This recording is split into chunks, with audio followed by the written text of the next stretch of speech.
Terlihat di sana Xiao Tian yang sedang berlatih akhirnya kembali bangkit. Nampaknya saat ini Xiao Tian terlihat merasa sangat aneh dengan perubahan yang terjadi dalam tubuhnya.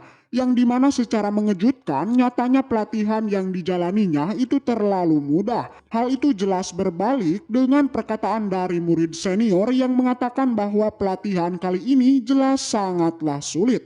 Dirinya yang terus merasa penasaran, akhirnya ia pun terus berasumsi bahwa ada kesalahan dalam pelatihannya.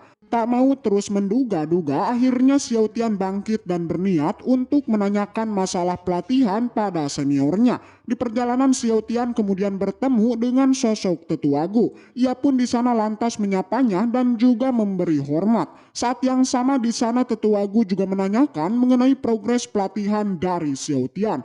Dengan wajah yang sangat sedih, Xiao Tian juga langsung mengatakan bahwa dirinya telah salah dalam berkultivasi. Mendengar itu Tetua Gu menjadi penasaran dengan kesalahan yang dilakukan Xiao Tian. Bahkan tak hanya itu, Tetua Gu di sana juga menanyakan mengenai peran kedua seniornya dalam membimbing pelatihannya. Akan tetapi kesalahan yang terjadi itu bukanlah bersumber dari penjelasan dari murid senior, melainkan itu berkaitan dengan perbedaan antara teori pelatihan dengan kultivasinya. Tetua Gu yang masih tak mengerti, ia pun kembali menanyakan detail tentang masalahnya itu. Xiao Tian pun kemudian menjelaskan bahwa pelatihan yang telah dilakukannya itu sama sekali tidak menemukan sebuah kesulitan besar. Bahkan dirinya hanya membutuhkan waktu yang sangat singkat untuk menyelesaikannya. Tetua Gu yang masih juga tak mengerti, ia pun mulai mengalihkan pembicaraannya dengan menjelaskan semua informasi mengenai teori berkultivasi. Tanya itu, Tetua Gu juga menyebutkan mengenai pelatihan yang sedang dilatih Xiao Tian itu merupakan salah satu teknik yang paling sulit. Dengan begitu, Tetua Gu seakan tak percaya dengan apa yang dikatakan Xiao Tian yang bisa berlatih teknik itu dengan sangat cepat.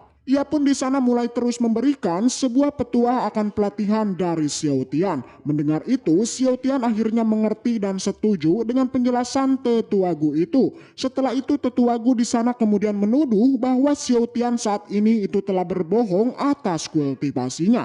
Spontan Tetua Gu langsung memberikan sebuah hukuman, yakni menyalin aturan sekte sebanyak 100 kali. Mendengar itu tentu Xiao Tian menjadi sangat terkejut. Dengan itu ia pun mulai berasumsi bahwa Tetua Gu saat ini telah memberikan hukuman tanpa alasan. Tak mau masalahnya semakin melebar, akhirnya Xiao Tian pun langsung menyetujuinya. Akan tetapi Xiao Tian yang masih penasaran lantas kembali mulai menanyakan mengenai kultivasinya itu yang terlalu mudah. Tetua Gu yang awalnya terlihat santuy, ia pun seketika terkejut dan menganga. Bahkan secara cepat menanyakan mengenai titik mudahnya berlatih teknik tersebut. Perlahan Xiao Tian di sana langsung menjelaskan mengenai tahapan akan kultivasinya yang sampai saat ini dirinya telah menempa 12 meridian biasa dan 8 meridian khusus. Mendengar itu tentu Tetua Gu menjadi sangat kaget, bahkan ia merasa tak percaya dengan pencapaian Xiao Tian. Tak hanya itu, Tetua Gu sampai menuduh bahwa Xiao Tian saat ini itu telah membohonginya.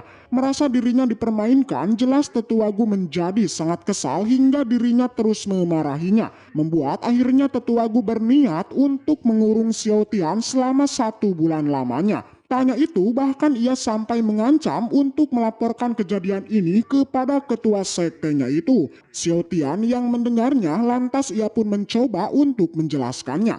Dirinya di sana mengatakan bahwa apa yang dikatakannya itu adalah kebenaran. Tentu Tetua Gu yang masih tak percaya kemudian ia mulai memeriksa kultivasi di tubuh Xiao Tian. Setelah memeriksanya, Tetua Gu dengan rasa malu akhirnya mengakuinya bahwa Xiao Tian itu tidaklah berbohong. Setelah mengetahuinya, Tetua Gu bahkan mengira bahwa kecepatan latihan Xiao Tian itu merupakan berkat ilmu pengobatan gurunya. Dengan begitu akhirnya ia pun paham dan langsung berniat untuk mengumpulkan semua bahan obat untuk diberikan kepada cucunya. Sebelum pergi, Tetua Gu kemudian menyarankan kepada Xiao Tian untuk segera menstabilkannya. Mendengar semua penjelasan Tetua Gu, Xiao Tian pun mengerti bahwa pelatihan yang telah ia jalani itu merupakan berkat sang guru yang telah membuka jalannya itu. Dengan begitu, ia pun bertekad untuk berlatih keras. Setelah itu ia pun kembali melakukan sebuah kultivasi. Waktu demi waktu terus berlalu. Sebuah energi perlahan mulai memancar dari dalam tubuhnya. Dan kini malam pun akhirnya tiba. Ia pun memutuskan untuk menghentikan pelatihannya itu. Di perjalanan ia pun kemudian melihat sosok Xiun Meng yang tengah bersembunyi. Dengan spontan Xiao Tian di sana juga langsung menyapanya. Xiun Meng yang mendengarnya menjadi terkejut dengan kemunculan dari si bodoh Xiao Tian. Dengan sikap santainya, Xiun Meng kemudian menanyakan mengenai tujuan kedatangannya. Xiao Tian kemudian menjelaskan bahwa dirinya itu telah selesai berlatih dan akan menuju ke warung nasi. Namun di perjalanan ia tak sengaja menemukan sosok kakak senior di tempat ini. Xiun Meng yang mendengarnya kemudian ia mengatakan bahwa saat ini dirinya tengah menikmati cahaya rembulan di malam hari. Namun Xiao Tian nampaknya tak percaya dikarenakan di langit saat ini itu tidak ada bulan. Xiun Meng yang terus semakin terpojok, akhirnya ia lantas mengeluarkan sebuah jurus sejatinya, yakni ia mulai berbohong bahwa untuk melihat bulan itu diharuskan memiliki sebuah kekuatan yang mendominasi. Tak mau perbincangan berlanjut, Xiun Meng di sana kemudian mengalihkan dengan menjelaskan mengenai informasi tentang keberadaan binatang monster. Dengan itu, Xiun Meng di sana kemudian mengajak Xiao Tian untuk mengeceknya. 是要去魔兽山脉吗？再说了，就算师兄胆子再大，可是，哎，行了行了，一起去。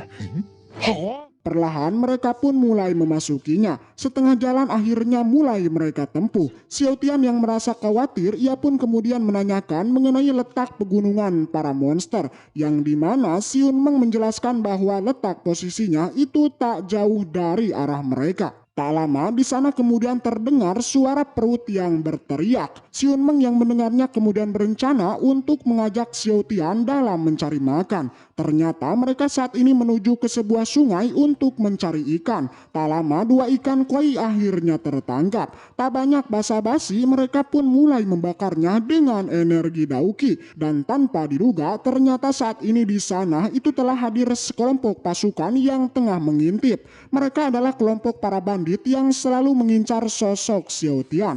Nyatanya tujuan mereka sebenarnya bukanlah untuk menghabisi Xiao Tian, melainkan untuk memeras kakek Xiao Tian yang merupakan orang terkaya di kota Xi'an. Seperti yang kita tahu bahwa di masa lalu Xiao Tian telah mengalami sebuah penculikan 99 kali, 32 tusukan dan kejahatan yang lainnya. Dan kini tragedi yang telah hilang akhirnya mulai muncul kembali. Dan inilah kelompok pertama yang kini berhasil menemukan Xiao Tian di gerbang Xiaoyao. Momen yang paling dinantikan oleh para bandit akhirnya tiba, di mana terlihat kini Xiao Tian dan juga Yun Meng akhirnya keluar dari akademi. Penantian yang selama ini dinantikan akhirnya mulai tiba. Ternyata kelompok para bandit itu nyatanya telah menunggu Xiao Tian untuk keluar dari gerbang Xiaoyao. Dikarenakan mereka itu tak berani memasuki akademi tersebut secara langsung. Waktu demi waktu terus berlalu. Semua pasukan saat ini tengah menunggu waktu yang tepat untuk melakukan penyerangan.